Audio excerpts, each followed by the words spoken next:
makers of Ozzie and Harriet. So settle back in your easy chairs and enjoy another delightful half hour with all the Nelsons. Ozzie Nelson, of course, plays the part of the head of the Nelson household, Ozzie. And here is his lovely wife, Harriet Nelson, who keeps the family on an even keel. Hello, Harriet. The smiling young teenager we now see is David Nelson, older of the two Nelson boys and played by David Nelson. And here we have the youngest of the Nelsons, the little guy with the twinkle in his eye, Ricky Nelson, played by Ricky Nelson. The Nelsons' next-door neighbor, Mr. Thornberry, better known as Ozzie's pal Thorny, is played by Don DeFore.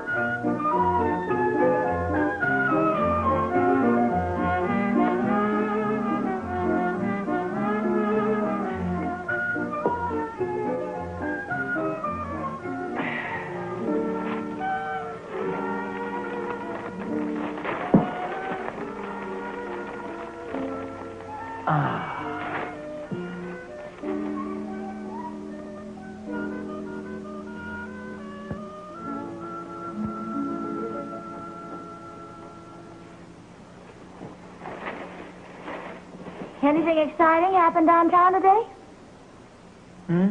No, I'm sorry, dear. What did you say? I said, what happened downtown today? Oh, nothing exciting. The same old stuff. Who'd you have lunch with? Oh, lunch? Oh, yeah, I had lunch. Now, I say, who'd you have lunch with? Lunch. I had lunch with Herb Dunkel. Eat at the Elks Club? No. Where did you eat? We ate at the Emporium in the grill room.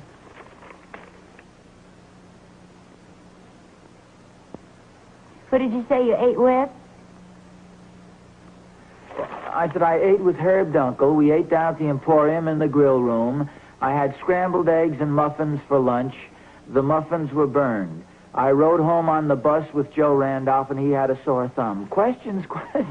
What is this, a third degree, Harriet? Well, I should think you'd be happy to see I take an interest in such things. So stop being so grouchy. I'll get it, though it's probably for you.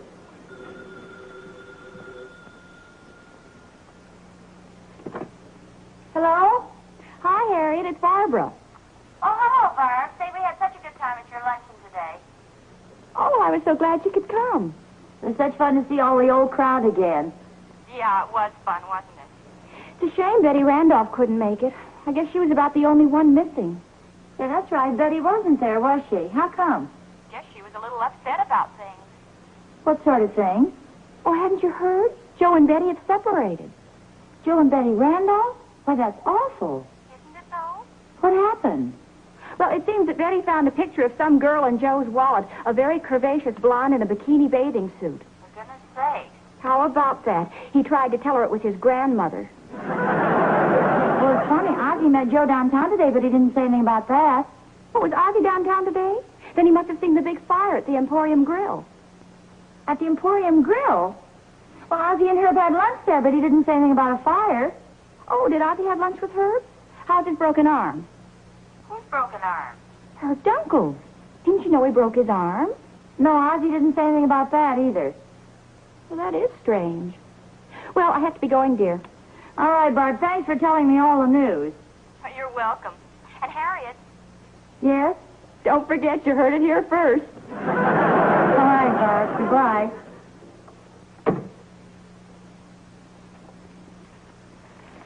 Stop reading the paper. That was Barbara. Are you sure nothing interesting happened today downtown? Well, yes, I told you what happened. How about the fire at the Emporium? Oh, that.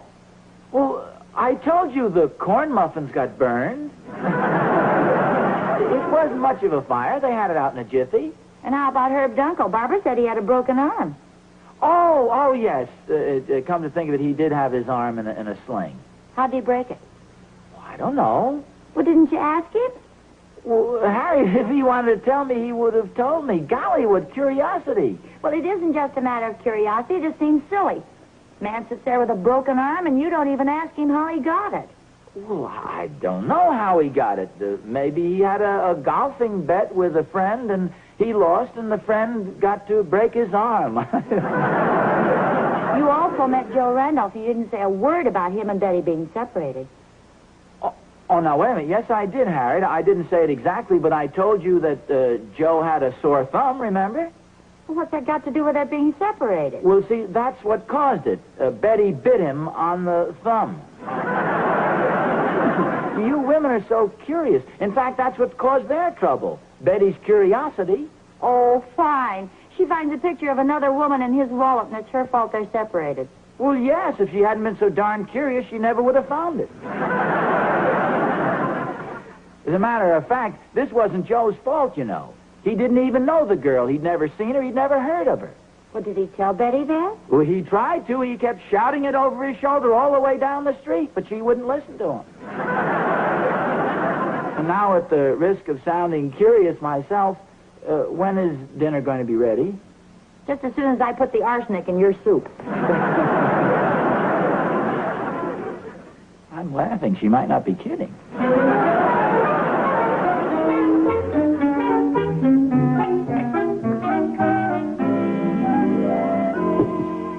Don't drink it too fast, lover boy. Lover boy? Yeah, didn't you know, Pop? Ricky's got a girl. Well, you're supposed to be the local gossip column? Looks pretty serious, too. I saw him carrying her books home from school today. Wow. I think it was just my turn.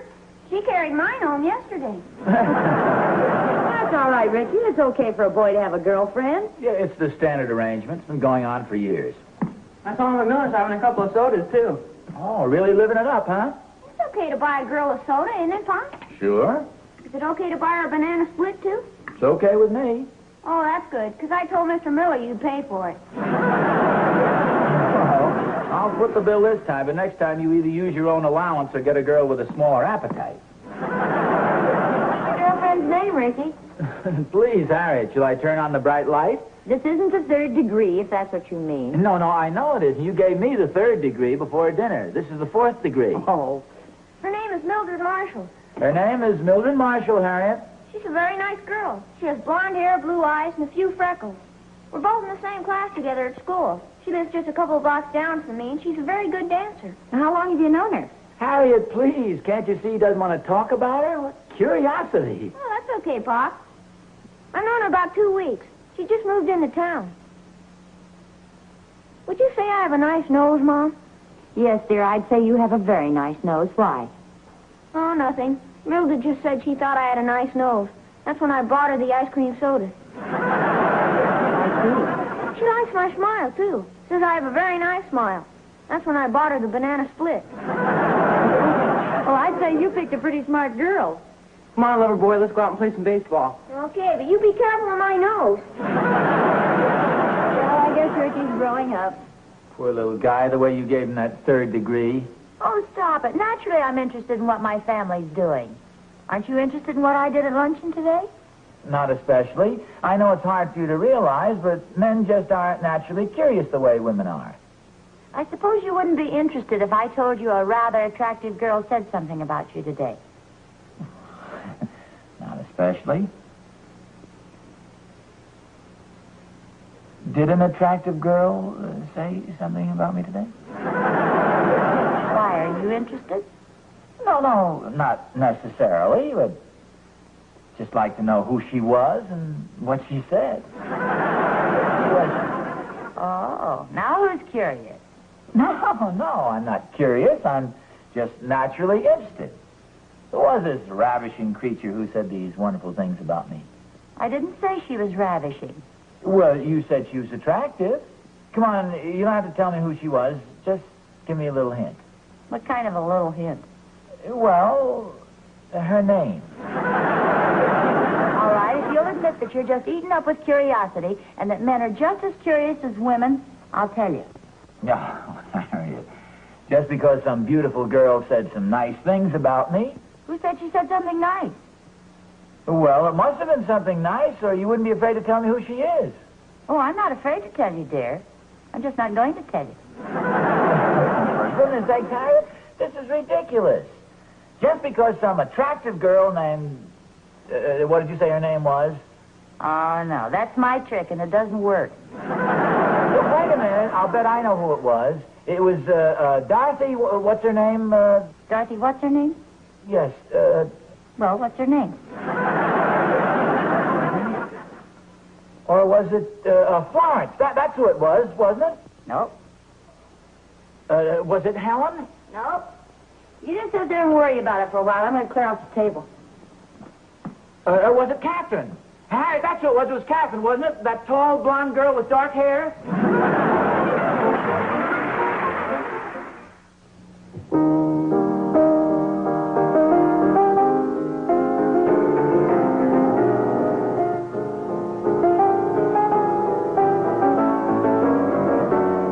One has only to recall the filmed versions of the lives of our great musical geniuses to realize that in times of great emotional stress, they all thundered out their frustrations at the keyboard. These mighty musical titans of the past all sought release to their problems through the artistic expression of their great talents.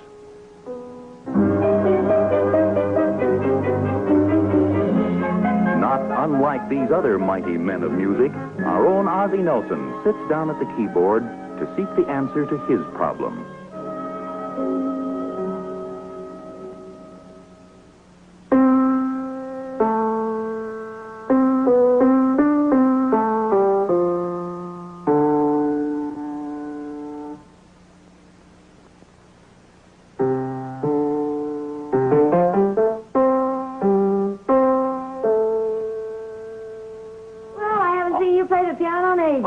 Harriet, I was just thinking, have you ever considered how many songs have been written about girls' names? Oh, yes, lots of them.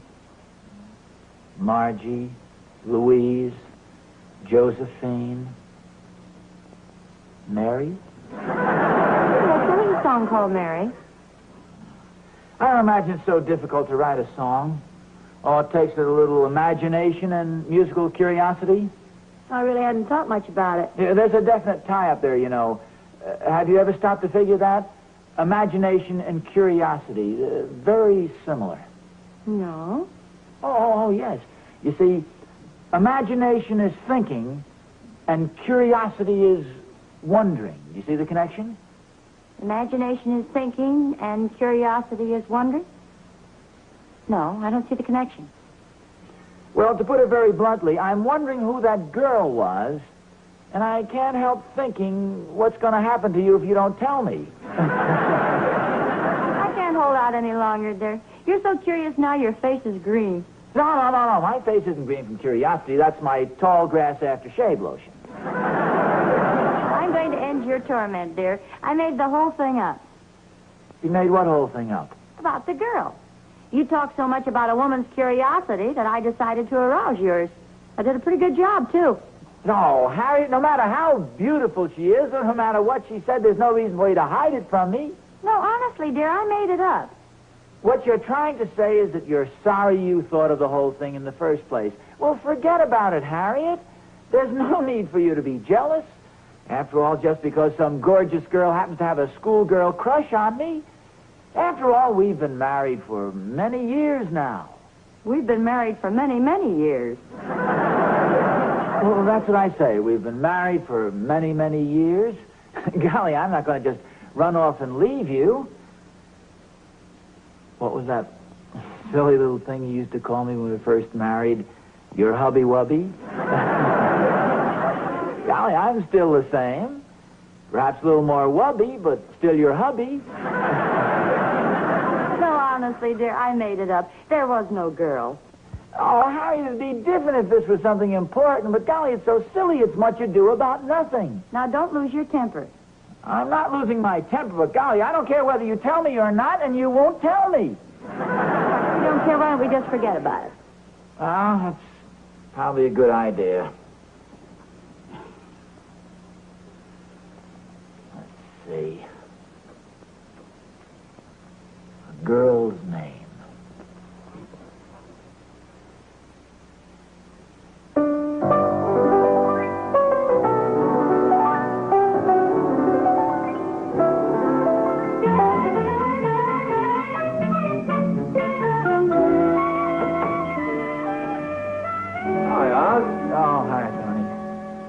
Hey, you sound mighty low. Nothing wrong, I hope. Oh, no, not exactly. It's just, well, Harriet's been acting kind of strange. Boy, I can't figure out women, Thorny. They have so darn much curiosity. You know, my wife's the same way. Always curious. Wants to know where I've been. Who did I meet? Where did I spend my money? Where did I get any money to spend? That's been going on for centuries, I guess. Has Harriet been asking you a lot of questions lately? Oh, questions. You see, it's okay if she gives me a regular third degree. Let me ask her one little question, and right away it's a big deal. No, wait a minute. I don't quite follow this. Well, I just asked her this question about this girl. I wanted to find out about. Girl? Well, what girl? Well, it seems that Harriet attended this luncheon yesterday afternoon, and some beautiful, shapely girl...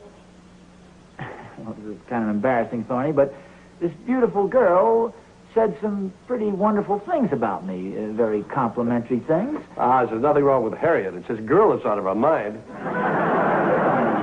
Listen to me, will you? Now, I'll admit I'm not the handsomest guy in the world, or even in the United States. Or even in this backyard. Tony, do you want to hear about this, or don't you? I'm sorry. Now, what was it the girl said about you? Well... wait a minute. We better sit down. This sounds like it's going to take a long time. Well, no, not actually, Thorny. As a matter of fact, what the girl said about me wasn't important, but it's Harriet's reaction.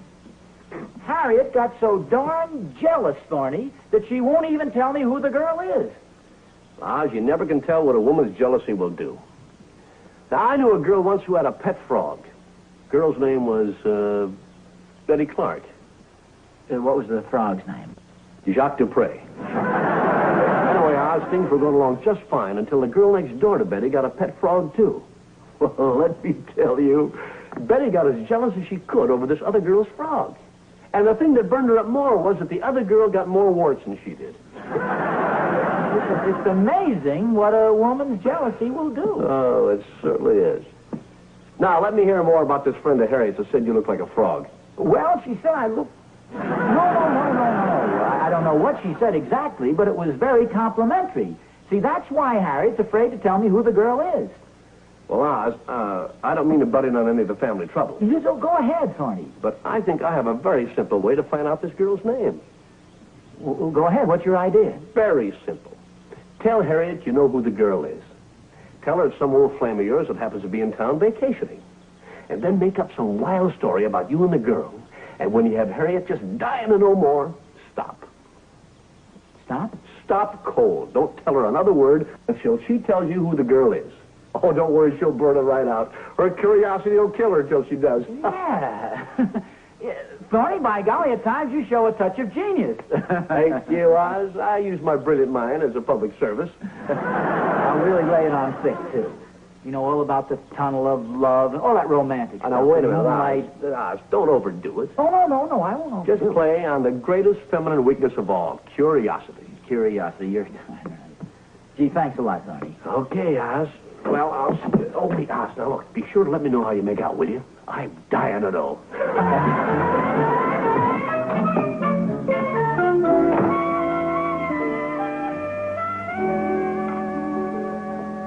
Oh, Harriet, I've got some news for you. I found out who that girl was at the luncheon. You did? Yeah, why didn't you tell me Liza Cromwell was in town? Who? Oh, come now, dear. Don't pretend you don't remember Liza. Why, she was your biggest competitor when we were first going together. Liza Cromwell? Oh, what a girl. Ruby red lips, sparkling black eyes, chestnut brown hair, and a little turned-up nose. That was Liza. What, nobody? Oh, come now, dear. Control that jealousy and that curiosity. Oh, by the way, I have a little confession to make. Remember that time years ago when you invited me to go to the barn dance with you, and I called you up at the last minute and told you I couldn't make it, that I was allergic to banjos? They always made me talk with a twang. Well, actually, that was just an excuse. I had a date with Liza. We went to the amusement park. We rode in the tunnel of love. We got into one of those little boats and snuggled up together, and we drifted over into a dark corner, And I put my arm around her, and that's all I'm going to tell you. Hi, Dick. Yes, sir. Put my arm around her, and that's all I'm going to tell you. Then I pulled her head over on my shoulder, and that's all I'm going to tell you. Will you get the salt and peppers for me, please? Oh, they're right there. Oh. Then I put my other arm around her. Now, get this picture, Harriet. Both of my arms around her and her head on my shoulder, and that's all I'm going to tell you. Harriet, are you listening to me? Hmm? Oh, yes, dear. Then we went into the tunnel of love again. Ozzie, you're on the wrong track. The girl at the luncheon wasn't Liza Cromwell at all. I knew you'd crack. What was her name? Constantina Wasselmix. Constantina Wasselmix? Well, I don't seem to recall. She sat 3 seats behind you in the second grade. I still don't recall Constantina Wasselmix. What was this compliment she paid me, this nice thing she had to say about me? Oh, well, she said you were the only boy in school who could put a whole peanut butter sandwich in his mouth at one time. Are you kidding? Well, now, what makes you think that? Well, in the first place, Constantina Wasselmix sounds as if it might be a phony name. I don't know why it should. I just made it up. You made it up? Yes, I told you before there was no girl. I made up that story. Honestly? Mm-hmm, cross my heart. Of course, it really doesn't make any difference one way or the other. Yes, I know, dear. Because you aren't curious.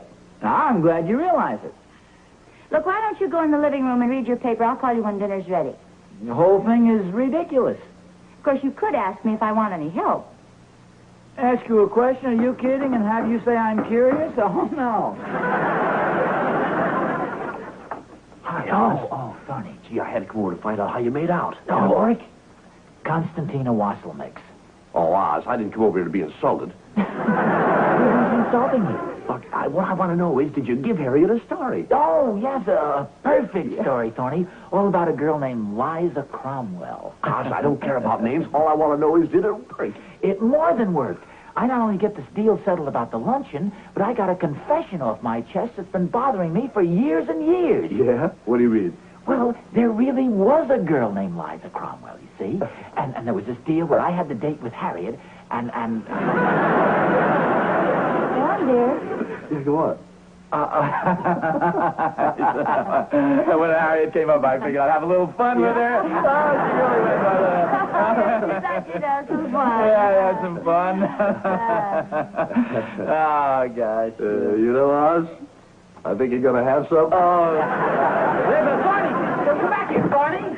Come here, you coward. You started the whole thing.